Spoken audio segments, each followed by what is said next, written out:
Hello बच्चों, तो हम लोग ऑप्टिकल आइसोमेरिज्म कर रहे थे, कोऑर्डिनेशन केमिस्ट्री की ऑप्टिकल आइसोमेरिज्म, जिसमें हमने कोऑर्डिनेशन नंबर 4 को कंप्लीट कर लिया था। और व्हाट इज़ ऑप्टिकल आइसोमेरिज्म और उसके क्या कहते हैं, what are the conditions for a compound to show optical isomerism, ये 2 क्वेश्चन हमने करे थे। ठीक है, अब हम लोग optical isomerism in coordination in the coordination compounds having coordination number 6 वो करने जा रहे हैं।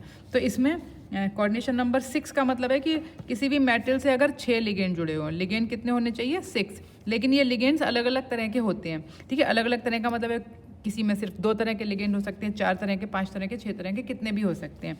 तो इसको हमने 2 टाइप में डिवाइड किया। टाइप ए में हम केवल वो वाले कॉम्प्लेक्सेस लेंगे जिसमें सिर्फ और सिर्फ मोनोडेंटेट लिगेंड हो, और दूसरे वो वाले लेंगे जिसमें डाइडेंटेट लिगेंड भी लगे हुए हों। तो ठीक है, तो इसमें कौन कौन सी टाइप हो सकती हैं, M82 X2 Y2, मतलब 2 लिगेंड एक तरह के हैं, 2 डिफरेंट टाइप के हैं, 2 और भी डिफरेंट टाइप के। एक हो गया Ma2 X2 YZ, एक हो गया Ma2 XYZL। इसमें 5 तरह के लिगेंड आ गए, 1 2 3 4 5, और एक ये 6 तरह के लिगेंड MABXYZL। तो 6 तरह के लिगेंड, इतने तरह के कंपाउंड जो है वो ऑप्टिकल आइसोमेरिज्म शो कर सकते हैं। दूसरा टाइप बी में हमने वो वाले लिए जिसमें मोनो और डाइडेंटेट दोनों तरह के लिगेंड हो। तो इसमें हमने एक लिया मोनो, जिसमें कि दोनों ही डाइडेंटेट लिगेंड हैं। देखो कैसे बोलोगे, MAA, और उसको हमने देखो इसको हमने ब्रैकेट में बंद कर लिया, एक साथ लिखा, तो 3 लिगेंड लगाए। ये वाले 3 क्यों लगाए, क्योंकि ये डाइडेंटेट है, तो एक लिगेंड जो है वो दो इलेक्ट्रॉन पेयर डोनेट करेगा, तो 6 लिगेंड के बराबर ये ऑलरेडी हो जाएगा। फिर यहाँ पर देखो MAA2, मतलब 2 तो डाइडेंटेट लिगेंड और एक X2 का मतलब है कि ये मोनोडेंटेट लिगेंड लगाया।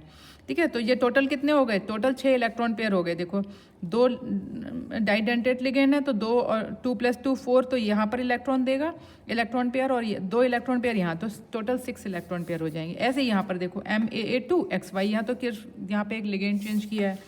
फिर MAA X2 Y2, ये सारे टाइप्स जो है वो शो कर सकते हैं। इसके अलावा बहुत सारे टाइप हो सकते हैं, लेकिन वो ऑप्टिकल आइसोमेरिज्म शो नहीं करेंगे, क्योंकि उसमें किसी ना किसी तरह की सिमिट्री आ जाएगी। और मैं पहले भी बता चुकी हूँ कि एसिमिट्री होनी जरूरी है, तभी वो कंपाउंड्स ऑप्टिकल आइसोमेरिज्म शो करेंगे। ठीक है, तो इसमें हम पहले टाइप बी कर रहे हैं, वो ज़्यादा इंपॉर्टेंट है, उसके बाद टाइप ए आप लोग लिखो। तो देखो टाइप बी में कौन कौन से, सबसे पहले इसको एक्सप्लेन करते हैं। MAA3, तो इसको कैसे बनाओगे, देखो इसमें मिरर इमेज बनाना आना आपको बहुत ज़रूरी है। ठीक है, तो हमने बनाया MAA का होल थ्राइस, कुछ इस तरह का कॉम्प्लेक्स हो। तो ऐसा कोई कॉम्प्लेक्स, ऐसा कोई एग्जाम्पल लिख लेते हैं हम। तो जैसे कि हमने लिख लिया कोबाल्ट के साथ 3 इथाइलिन डाइअमीन। ठीक है, तो इथाइलिन डाइअमीन का फॉर्मूला क्या है बेटा, CH2 इथाइलिन बनाओ, उसका डबल बॉन्ड हटाकर और एमीन लगा दो, 2 एमीन, तो क्या बन गया इथाइलिन डाइअमीन। इसमें नाइट्रोजन इलेक्ट्रॉन पेयर देगा और इधर से भी नाइट्रोजन, तो इसको क्या बोलोगे, MAA टाइप का है ना, डाइडेंटेट हो गया। और चूंकि दोनों डोनर एटम या दोनों ग्रुप सेम है, इसलिए इसको क्या बोलेंगे, क्या कहते हैं, सिमेट्रिकल टाइप का। तो ये क्या हो गया, सिमेट्रिकल डाइडेंटेट लिगेंड। ठीक है, ये मैं पहले पीछे वाले वीडियोस में ऑलरेडी एक्सप्लेन कर चुकी हूँ। ठीक है, तो स्ट्रक्चरल आइसोमेरिज्म में, ज्योमेट्रिकल आइसोमेरिज्म में मैं सब में बता चुकी हूँ। तो उसमें से तुम लोग अच्छे से, अगर किसी ने को नहीं समझ में आया ये बात, तो वहाँ से देख लेना। सिमेट्रिकल डाइडेंटेट लिगेंड का मतलब है कि वो डाइडेंटेट होना चाहिए। डाइडेंटेट का मतलब 2 उसके इलेक्ट्रॉन पेयर देने की उसमें कैपेसिटी होनी चाहिए, और सिमेट्रिकल का मतलब है दोनों डोनर एटम सेम होने चाहिए। एक होते हैं अनसिमेट्रिकल डाइडेंटेट। अनसिमेट्रिकल डाइडेंटेट लिगेंड का क्या मतलब है, अगर उसमें वो डाइडेंटेट तो हो, जैसे कि अभी मैंने बनाया था ग्लाइसिन, तो CH2 और NH2 और COO, तो इसमें ये डाइडेंटेट है क्योंकि इसमें नाइट्रोजन भी इलेक्ट्रॉन पेयर दे सकता है और ऑक्सीजन भी इलेक्ट्रॉन, लेकिन दोनों डोनर एटम डिफरेंट है, इसलिए क्या बोलोगे, अनसिमेट्रिकल डाइडेंटेट लिगेंड। ठीक है, अनसिमेट्रिकल डाइडेंटेट लिगेंड। ठीक है, तो ये वाले, तो अभी तो हम ये वाला एग्जाम्पल लिया जिसमें MAA3 है, तो AA3 का एग्जाम्पल हुआ इथाइलिन डाइअमीन के साथ में। तो इसको बना लेते हैं, तो ये कैसा बनेगा, ऑक्टाहेड्रल स्ट्रक्चर। तो कोबाल्ट लिखा और फिर ऑक्टाहेड्रल स्ट्रक्चर बना लो। देखो इस तरीके से मैंने ऑक्टाहेड्रल स्ट्रक्चर बना लिया, कोबाल्ट को बीच में लिखकर, ये बन गया। ठीक है, इसी का दूसरा भी बनाओ क्योंकि मिरर इमेज बनाने हैं। तो ये CO, ये आ गया। अब इथाइलिन डाइअमीन लिखो। तो इथाइलिन डाइअमीन को लिखने के 2 तरीके हैं, या तो आप EN करके और इस तरीके से बॉन्ड को बना लो। दूसरा तरीका, मैं दोनों तरीके इसी में लिख के दिखा देती हूँ, क्योंकि जिससे बुक्स वगैरह में देखो तो NH2 CH2 CH2 और NH2, ये देखो इस तरीके से। तो यहाँ नाइट्रोजन से जुड़ गया, तो NH2 CH2 CH2 NH2, ठीक है। और एक EN यहाँ पर आ जाएगा, NH2, कोई भी तरीके से आप दिखा सकते हो, वॉट एवर, CH2 और NH2, ये बन गया। तो एक तो ये बन गया, और इस पर +3 का चार्ज भी आएगा, ठीक है, क्योंकि कोबाल्ट पर +3 चार्ज होता है और इथाइलिन डाइमीन न्यूट्रल होता है। तो ये न्यूट्रल हो गया, और ये थर्ड इसकी ऑक्सीडेशन स्टेट है, तो ये हमें यहाँ बाहर दिखाई देगा। अब देखो इसी का मिरर इमेज बनाओ, यहाँ जगह नहीं, मैं दोबारा से बना देती हूँ। CO, तो मैंने क्या बताया था कि मिरर इमेज बनाने का क्या तरीका है कि लेफ्ट की चीज़ें राइट में लिखो, राइट की लेफ्ट में लिखो। तो ये चीज़ राइट में लिखी हुई है ना, इसी को लेफ्ट में लिख लो। तो कैसे लिखोगे, NH2 CH2 CH2 और NH2। देखो नाइट्रोजन से ही बॉन्ड को जोड़ना, नाइट्रोजन इलेक्ट्रॉन पेयर देगा। फिर यहाँ पर भी लिख लो EN, फिर यहाँ पर भी लिख लो EN। तो देखो जो चीज़ें लेफ्ट में लिखी थी बिल्कुल एक दूसरे के मिरर इमेज दिख रहे हैं, ठीक है। तो इस तरीके से बनाना है। फिर दूसरा एग्जाम्पल क्या है, MAA2X2। तो इसमें क्या बनाओगे, देखो इसमें दो तरह के बनेंगे, ये बहुत इंपॉर्टेंट भी है, इस पर मैं स्पेशली लिख रही हूँ इम्पॉर्टेंट, MAA2 और X2।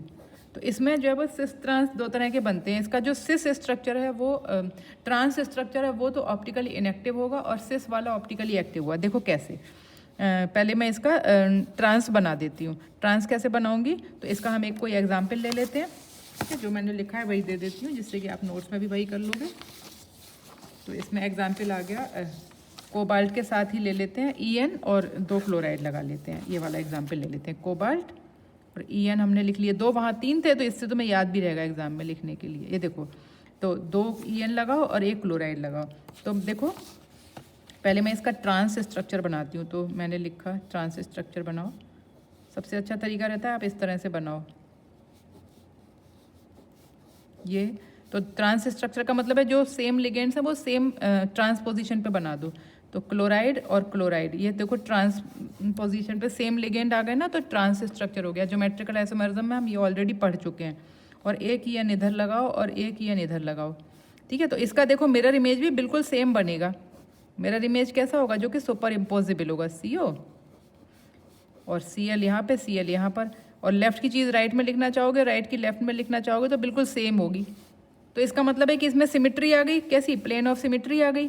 तो ये कैसा होगा, ऑप्टिकली इनएक्टिव। तो ये तो आइसोमेरिज्म शो नहीं कर पाएगा। कौन सी वाली, ऑप्टिकल है, ऑप्टिकली इनएक्टिव हो गया ये वाला, ठीक है। अब ऑप्टिकली एक्टिव वाला बनाओ। तो ऑप्टिकली एक्टिव कैसे बनाओगे, जो सिस स्ट्रक्चर होगा वो ऑप्टिकली एक्टिव होगा। तो CO, और यहाँ पर तुमने बना दिया क्या कहते हैं, Cl, और दूसरा Cl इधर बना लो, ठीक है। फिर EN लगाओ, EN यहाँ पर आ गया, मतलब इथाइलिन डाइमीन, और एक EN इस पोजीशन पे। सारी की सारी पोजीशन देखो ऑक्यूपाई हो गई, 1 2 3 4 5 6।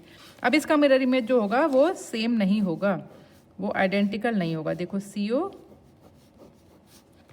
अब तुम बनाओगे तो Cl, और ये जो राइट में लिखा है उसे लेफ्ट में लिख दोगे, ठीक है। तो ये वाला EN लेफ्ट में आ जाएगा और ये एक EN यहाँ पर आ जाएगा। तो देखो ये एक दूसरे के मिरर इमेज है, और मिरर इमेज एक दूसरे को सुपर इम्पोज नहीं कर रही हैं, मतलब एसिमेट्री आ गई इसमें। तो इसका जो सिस वाला आइसोमर है वो ऑप्टिकली एक्टिव होता है, ठीक है। तो एक इसको कर लेना, ये बहुत इंपॉर्टेंट है। फिर नेक्स्ट हमारा आ जाएगा, इसी तरीके से देखो सारे बनाते चले जाओगे। इसको अच्छे से मैंने एक्सप्लेन भी कर दिया, ये तुम लोग अपने नोट्स में भी कर लेना। फिर आ जाएगा टाइप AA X2Y2। तो AA X2Y2 में एक EN ले लो, तो एक तो डाइडेंटेड लिगेंड हो गया, और 4 लिगेंड हो गए जो क्या कहते हैं, मोनोडेंटेड हैं। 2 एक टाइप के, 2 एक टाइप के। तो जैसे EN और NH3 का होल ट्वाइस और Cl2। तो ये 2 अमोनिया और 2 क्लोराइड और एक EN आ गया। अब इसमें भी ऐसी बना लो, जो चीज़ें राइट में लिखोगे, देखो 2 अमोनिया इधर लिखे हैं और 2 क्लोराइड और एक EN इधर। अब पलट दो, EN लेफ्ट में लिखा है तो EN को राइट में लिख दो, और NH3 लेफ्ट में आ गया, और Cl भी लेफ्ट में इस साइड में आ गए। तो ये दोनों कैसे हो गए, एसिमेट्रिक हो गए, एक दूसरे के मिरर इमेज है, जो एक दूसरे को सुपर इम्पोज नहीं कर पा रहे हैं। मतलब ये अगर कुछ अलग है तो ये दूसरा होगा, क्योंकि ये बिल्कुल मेरे 2 हाथ, एक राइट हैंड है तो दूसरा लेफ्ट हैंड होगा, जबकि देखने में दोनों बिल्कुल सेम है। ऐसे यहाँ पर भी है, तो ये एसिमेट्रिक हो गए, इसलिए ये ऑप्टिकल आइसोमेरिज्म शो कर पाएगा, और इसका D और L आइसोमर बनेंगे, ठीक है, समझ आ गया। फिर उसके बाद नेक्स्ट आ जाओ, क्या कहते हैं, वो वाले टाइप A वाले। टाइप A में एक है M82X2Y2, इसमें 3 तरह के लिगेंड्स लगे हैं, 2 1 से 2 1 से 2 1 से, जैसे कि प्लेटिनम पे 2 अमोनिया, 2 क्लोराइड और 2 पायरोडीन लगा दिए। ठीक है, तो इसमें देखो पायरोडीन मैंने यहाँ लिख लिए, अमोनिया इधर लिख लिए, क्लोराइड यहाँ लिख लिए, लाइन से लिखते चले जाओ। अब उसी का मिरर इमेज बना लो। तो मिरर इमेज में कैसे बनाओगे, जो चीज़ राइट में लिखी थी उसको पहले से लेफ्ट में लिख लो, और लेफ्ट वाली राइट में, ये लेफ्ट में लिखा था इसको राइट में लिख लिया, और ये बन गया। ठीक है, ट्रांस वाली पोजीशंस को एज सच उतारना है, एज सच लिखना है, क्योंकि इसमें जो मिरर इमेज बनेगी वो लेफ्ट और राइट से ही। भाई मिरर इमेज में क्या होता है, मिरर में जाकर के जो चीज़ें लेफ्ट में होती हैं वो राइट में चली जाती हैं, तो मिरर इमेज बनाने का स्ट्रक्चर है। तो ये कोई दूसरा कंपाउंड है इस स्ट्रक्चर में, और ये कोई दूसरा कंपाउंड है, क्योंकि इसमें कोई रोटेशन नहीं हो सकता। तो अगर पायरोडीन लेफ्ट में और इसमें पायरोडीन राइट में है तो ये दोनों अलग अलग कंपाउंड है, तो डियोल आइसोमेरिज्म शो करेगा हम। नेक्स्ट है एम, बहुत सारे हैं लेकिन जिनके जो आइसोलेट हुए हैं वही हम दिखा रहे हैं। तो प्लेटिनम के साथ 6 लिगेंड जोड़ दो किसी भी, तो पायरोडीन, अमोनिया और नाइट्रो ग्रुप और Cl क्लोरो ब्रोमो आयोडो, ये लगा लिए। तो हम इनको रैंडमली कहीं भी लगा लो, और इसी का दूसरा वाला जो है वो ऑपोजिट साइड कैसे बनाओगे, राइट वाली चीज़ों को लेफ्ट में, लेफ्ट वालों को राइट में लिख लो और बन जाएगा। ठीक है, तो इस तरीके से ये एक ये वाला हो गया। तो ये ऑप्टिकल आइसोमेरिज्म तुम लोग कंप्लीट कर लेना। ठीक है, इसको कंप्लीट कर लो। फिर मैं एक टॉपिक और है सिज्विक्स एटॉमिक इफेक्टिव एटॉमिक नंबर, ये भी बहुत पूछा जाता है, इसके लिए नेक्स्ट वीडियो बनाऊंगी, उसमें तुम लोग करना।